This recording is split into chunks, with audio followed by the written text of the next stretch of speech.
What's good, people?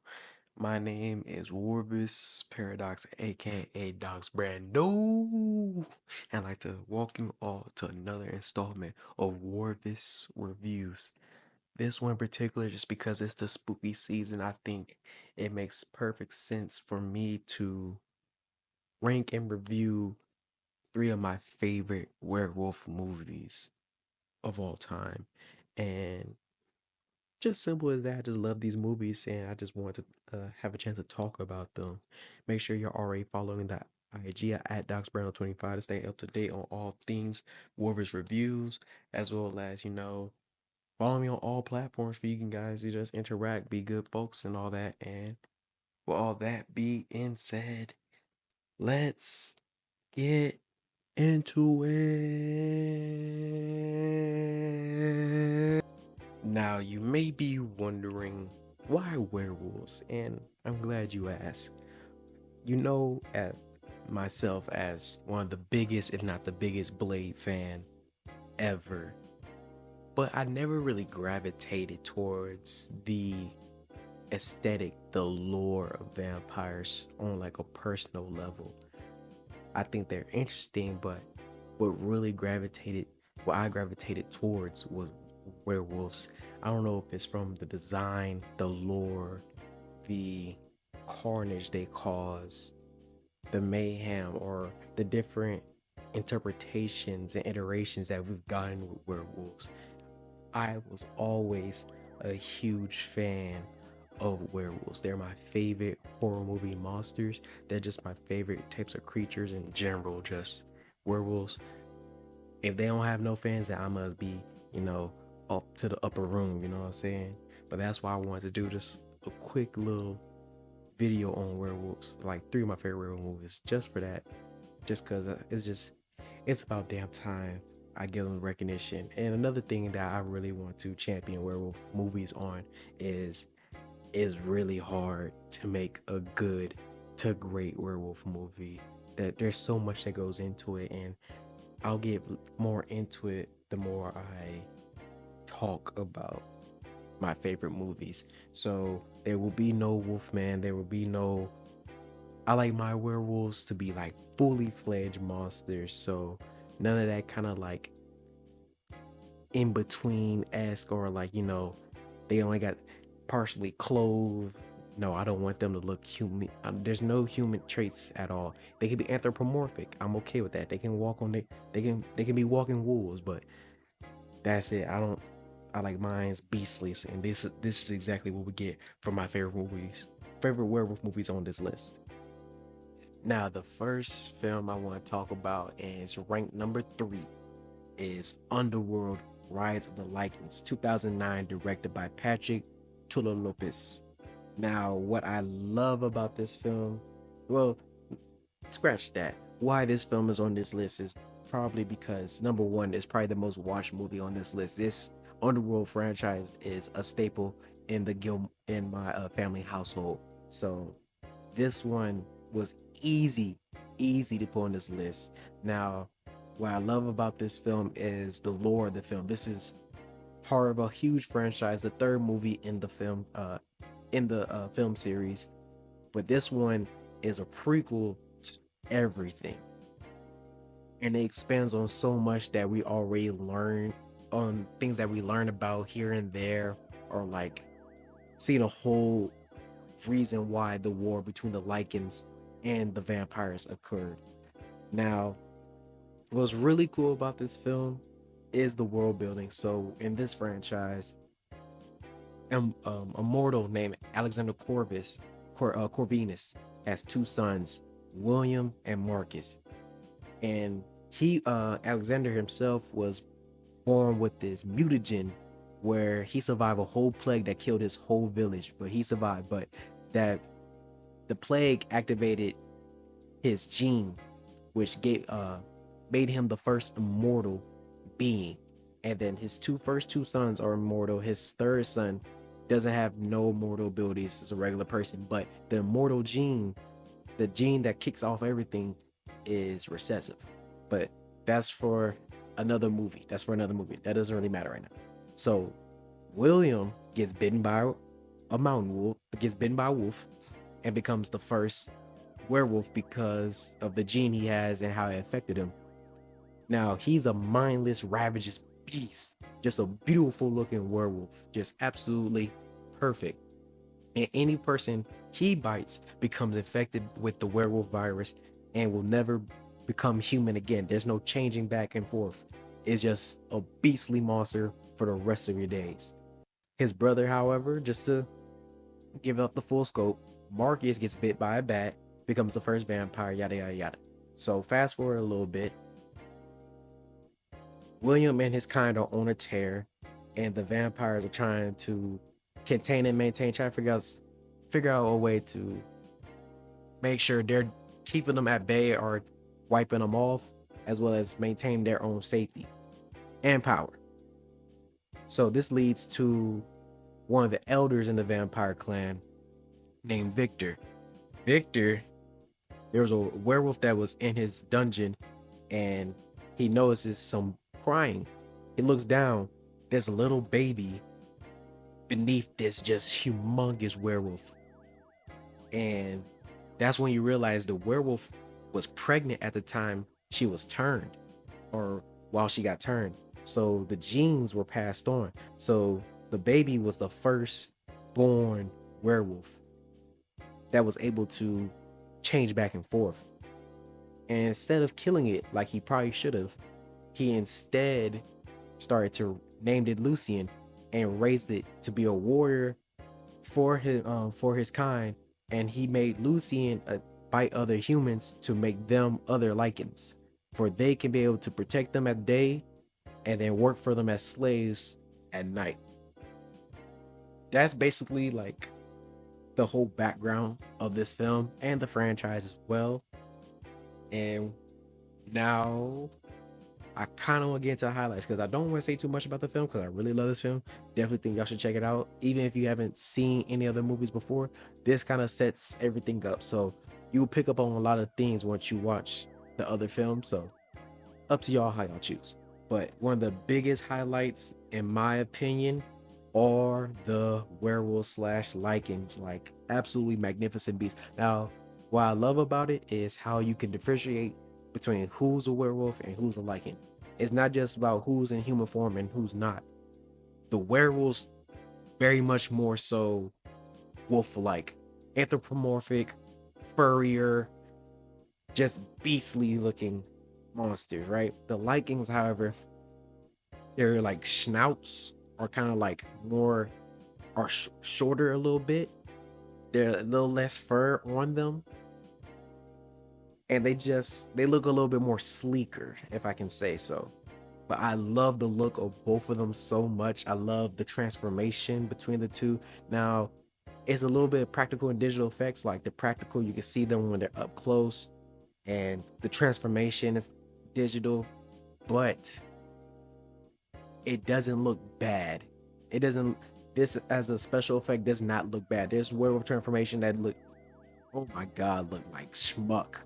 But this is done very well. It's just one of my favorite werewolf slash lichen transformations that are, because usually werewolf transformations take a little bit longer. They're not usually as fast, but these ones, it doesn't take too long for them to turn beastly, and I just love the look of them. I love that the director was the creature designer for the first two films and stepped up to the role of director. So he's the reason why they look so good. So that's a highlight of itself. I think that this film does such a great job with the writing and how the story plays out. The other films sometimes it's just like, I don't know. I don't rewatch the other films like I rewatched this film. Everything about this film is just superb in my opinion. Set design, everything is so gothic and just it gothic and medieval too. So it's just like everything's just it's just that certain eeriness that you get from the castle or how the woods look at night. Everything is just perfect setting for both of these creatures. I believe that the fight choreography is great as well. And me saying fight choreography in a video about werewolves is very interesting, but vampires, don't transform. They're just vampires. So of course they use weapons. Werewolves, they can also fight in their human forms or whatnot. So, but it looks good. It looks good. I think the costume designs for the lichens, I think the attire looks, it really shows you how bad they have it just based off of the clothes. And you look at what the vampires are wearing, very regal, and then the armor is silver and sleek. It's just a great contrast between both both groups, and just love seeing them on camera. Now I have to get into the cast. Michael Sheen as Lucian. This is love this performance. Absolutely love this performance. I already liked this character in the first film, but knowing that he has so much more lore that we didn't get to pick up on, I love this for him. And then his werewolf, his lichen form is my favorite of them all. Being the first lichen ever, his is definitely more closer to William. A little bit more fur on him, jet black, just magnificent to look at. Bill Nye as Victor always is just an evil dickhead within this franchise, but he really upped the ante in this one. It's just like you truly hate his character, absolutely. Rona Mitria as Sonia, a great a great love interest, a great reason for the war to start. Does an excellent job of just, I think the chemistry between her and Michael Sheen as Lucian and Sonya, just everything just builds wonderfully for them.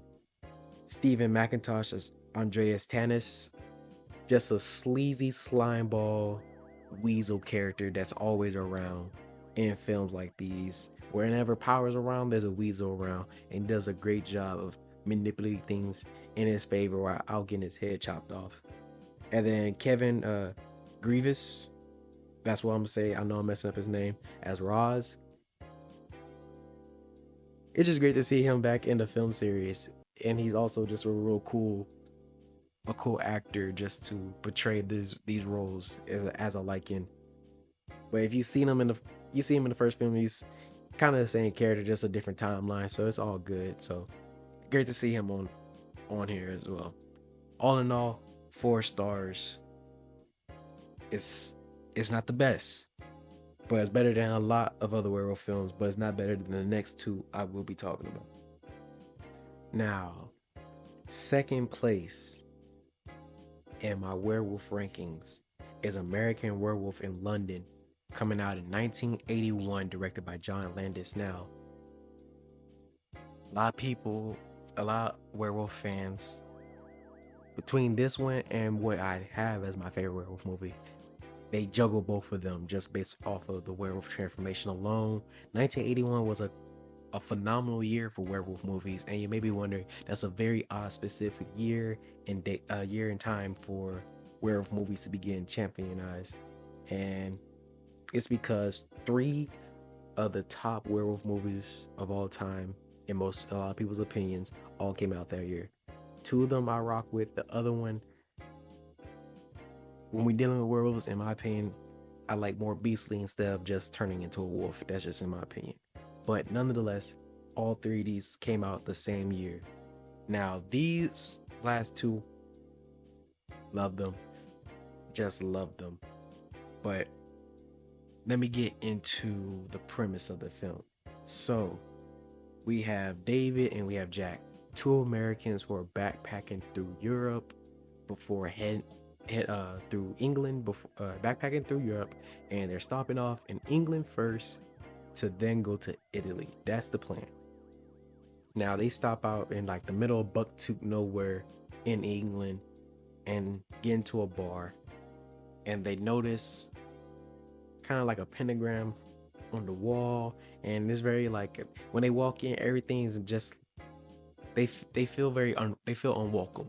They don't feel comfortable in this space, And Jack is being very persistent, about to ask what's on the wall, what's going on here, and everybody in the place is just trying to keep things cool. Once Jack asks about it, everybody gets quiet, and then they just look at them and they ain't even tell him nothing. It's just like this distasteful look. And then Jack and Davy get up, they get their stuff and just go. They didn't even get the things that they ordered. This is where the patroners tell them one thing: stick to the road. Just stick to the road. These two American goofballs do not stick to the road and end up getting lost. That's where they're hearing howls and it sounds like a creature is stalking them, just preying and circling them. Then it attacks, takes out Jack. Then the wolf gets to David, attacks David. The people come in, shoot the werewolf dead. That's where I'm gonna stop with the film. I think I set it up pretty good. There's so much more to it. The film is also a dark comedy as well as being a horror movie, so it plays on the two very eloquently and very interestingly. You don't really get that type of film too often, but that's neither here nor there. Now I want to get into the highlights. Number one, peak werewolf transformation by Rick Baker in this. And if you didn't know who Rick Baker is, if you ever seen Thriller and you wonder who did that design for like the movie within the music video portion, that's Rick Baker. Goated. The werewolf transformation in American Werewolf London is probably the best. It's the best werewolf transformation, but I don't think this is the best werewolf movie. It's so close. But this transformation, superb. The makeup designs for other characters and like gruesome deaths, excellent. Like we see someone become a rotting corpse, and it's just great to see him slowly degrade each time we see him. It's just excellent. The death scenes, the kills in this movie that we really get to see, holy shit. Like from their werewolf attacks, there's other types of deaths that happen in this movie towards the end, but the werewolf attacks, no one is playing a game. Like mutilating, mauled, torn to pieces. It's insane to watch, totally insane.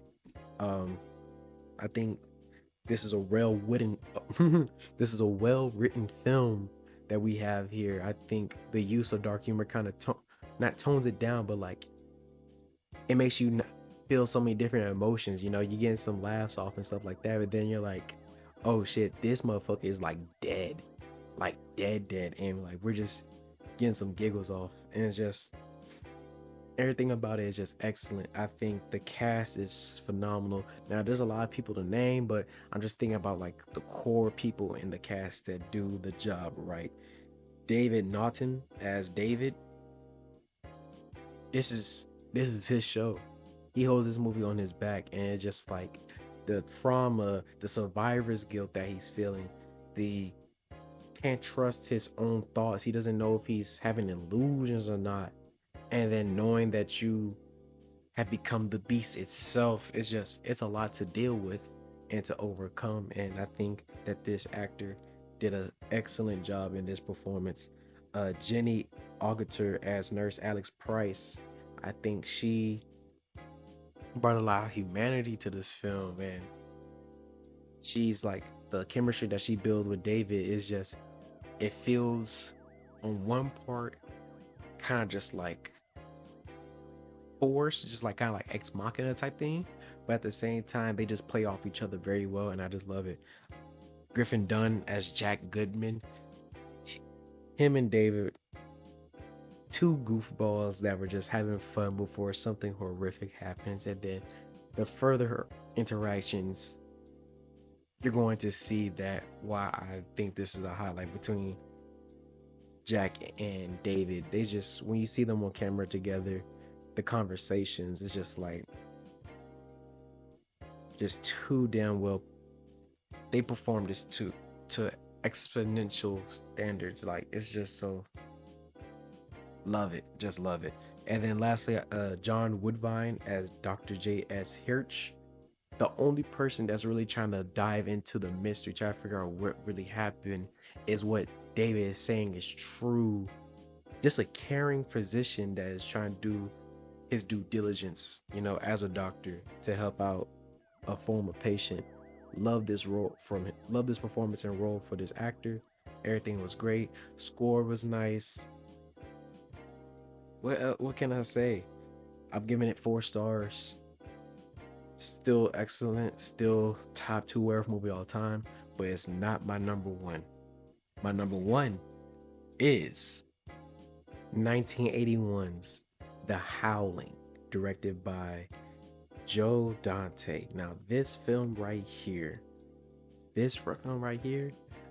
horror enthusiasts and werewolf connoisseurs knew that I was going to put this as my number one. If I didn't put American Werewolf in London, they knew I was going to put The Howling. Now, what's funny about The Howling is Rick Baker was scheduled to be the makeup and special effects designer for this film, but John Landis called him, said, "Hey, need you over here. Come on now, come on." He's like, "All right, bet." He went, and then the person who stepped up was Rob Botton. So that's how you got like two of the greatest happen at the same time. Like, I don't know. It makes me wonder what would happen if we would have seen Rick Baker here fully fleshed out instead of on American Werewolf London. But that's neither here nor there. Now, the film is about our main character, Karen. She is a reporter and she gets a call from a possible serial killer named Eddie. And he says, "I want to meet you somewhere where we can talk, yada, yada, yada." So he makes her go to this horrible, terrible porn porn place where you can literally watch the porn, with your ski, and leave. So she walks in, and it's a whole setup. Like, she's wiretapped and everything, but the wire's messed up. So she doesn't know the wire's messed up. Everybody on the other end knows, including her significant other, who's very worried about his wife or his significant other doing this right now. So she gets into a place that's dark. Eddie turns on the movie. He tells her, "Don't turn around, no nothing, just trying to converse with her." And he's being very disgusting towards her, just saying certain things.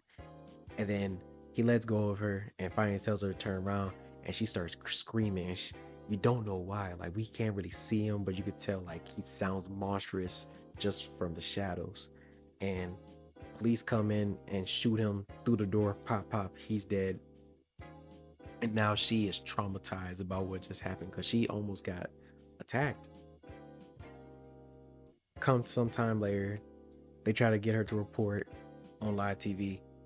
She blanks. She has PTSD, and because of the trauma, she has forgotten what happened. Like, she had lost her memory. She has amnesia over what just happened to her. All she remembers is walking in and getting walked out. So that's when the doctor and this person that's been guest speaking about these like cultural type things comes in and says, "Hey, you should go to my colony. There's a whole little group, cool people. Get in touch with nature, yada yada, cool off, and then we can help you get through your trauma, yada yada." So her and her significant other Bill go up, and this is where you find out things are not what they seem. Blah blah blah. I want y'all to watch this film. I'm not gonna say anything else. Definitely highly recommend this film. Now, to get into the highlights, this transformation scene is so excellent, and it's just, as a scene, it's right under, because I like American Werewolf in London's scene just because of how excruciatingly painful it looks when David is transforming into a werewolf. What I like about these werewolves is it looks very painful, but they're getting like, there's a sense of pleasure or like just animalisticness that they love it because they know what's going to come from it. You know, they're in control of their werewolf size instead of being just completely blanked and savage beasts. They're savage and like horrible, but like they're not out of control. Like, there's times where these werewolves are smart as hell. Like, I'm talking about a werewolf took a file out of a person's hand and just flung it at them and knocked them over. I'm talking about backhanding as a werewolf, like one hand strangulation. Like, these werewolves are so menacing, and I love them the most for how they look. I feel like they look more like a wolf. American Werewolf in London, this just looked like this beastly creature that's on all fours. doesn't really look too much like a wolf. These ones, they got this scraggly, mangy, distorted, the yellow eyes, the fangs, everything about these look magnificent. Yes, just yes. Love it, love it, love it. And the transformation we get, we have some people that get like mild transformations or just kind of up the speed for it, but like you really have to sit with it, and I just love it. Like I literally just rewatched it again, and I truly love this werewolf transformation in this film by Rob Bottin. Another great thing about this film is I love that it has multiple werewolves. American Werewolf in London is literally just one werewolf on camera. These ones is I've seen multiple of them in scenes just surrounding and looking looking like a horrific scene. I love it, absolutely love it. The makeup was gruesome with the mangled bodies, dismemberment. Well, what else can I say? Death scenes were great in here as well. Well, I think there's it doesn't have as many it doesn't have a high body count like American Werewolf does, but I think the kills that we got to see on camera kind of equate. Like it's just with how we got to see the werewolf interact with people. I might say that like the one particular kill I'm thinking about, I love it a lot, but the American Werewolf London has a lot of great kills as well, but that's neither here nor there.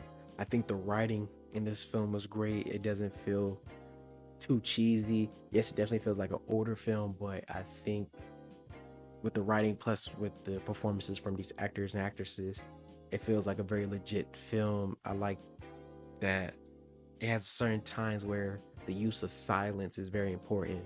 And what I think about is it's kind of a lost art when it comes to horror movies where the music just like takes control and you know when the jump scare is coming, but there's something when all you hear is a person's footsteps or like the sounds of nature going on before something happens that really drives the point home that I love. The score in this film is great as well. It's just greatness, just greatness. Now I can get into the cast. D Wallace as Karen White, excellent, excellent, excellent performance from her as our main character. You can just feel the trauma. You can feel the emotional distress that she's feeling, the worriness, the anxiousness, nervousness, everything. She's giving us everything in this film. The conflict in love, a well done performance from her. Christopher Stone as Bill Neal. I love this performance from him just because of you could tell he's trying to be a good dude, but it's just like him and his woman just not on the same page, and that's what leads to some things happening to him. Yeah. Don't want to get into that. Terry Fisher, Terry, but Belinda Balaski as Terry Fisher, nice role. I think I liked her with paired with where was it? Oh no. Is it Sam? No, I think it's Fred. Maybe Fred. Anyway, paired with the other actor who's her significant other in the film. They do a great job. I love the chemistry they have, and them just trying to solve the mystery of what's going on. What was Eddie about? What happened to his body? The lore of werewolves, if there possibly actually exist, stuff like that. I think they did an excellent job in that, and that leads to me talking about Elizabeth Brooks as Marsha Keys. This one, you just looked at her on camera, said either she a monster or she's a monster. You looked at her and said there's something up with this one, and she just plays this very seductive, mysterious role very well, and can be very brutal at times. I think this is a great performance from her. Robert Picardo as Eddie Keys as well. Just you really don't want to interact with this guy. You just don't. He just did an excellent job of being this this creepy monster. Just even without the werewolf transformation, you could tell he did an excellent job of being this person that you would not want to be around, and you'll want to put not just silver bullets in them. You probably want to chop them up in pieces as well. And that's all I really want to say about the cast. Like I said, my favorite werewolf movie, and I'm going ahead and give it 4.5 stars. I could give it a 5, but I think I might need more time with it to decide that. But it's right there. It's right there. Absolutely love it. 4.5 stars. Now, very simple reason why I did this video and why I ranked it the way I did. I love these three films. I think these are an epitome of the werewolf genre. And like I said, I highly recommend these films. And that's just my personal opinion. So if you disagree about the rankings of this film, or you have a different film that you will place up higher than them, let me know in the comments below. What are your thoughts on these films, or what's your favorite werewolf movie? Let me know. Or if it's not about werewolves, what we gotta talk about then? Are we talking about Are we gonna talk about slashers? Are we gonna talk about vampires? What do y'all want to hear me talk or rank or review? Put me on. Help me help us grow. And that also leads to we need to help push the 500 subscriber goal. So don't let me down, because I believe in you. Believe in me, but I believe in you. So let's get to 500 and make sure everything's hunky-dory. You feel me? This has been Rorvis Reviews. I am Rorvis Paradox, aka Dox Brando, and I'll see y'all again next time. Peace.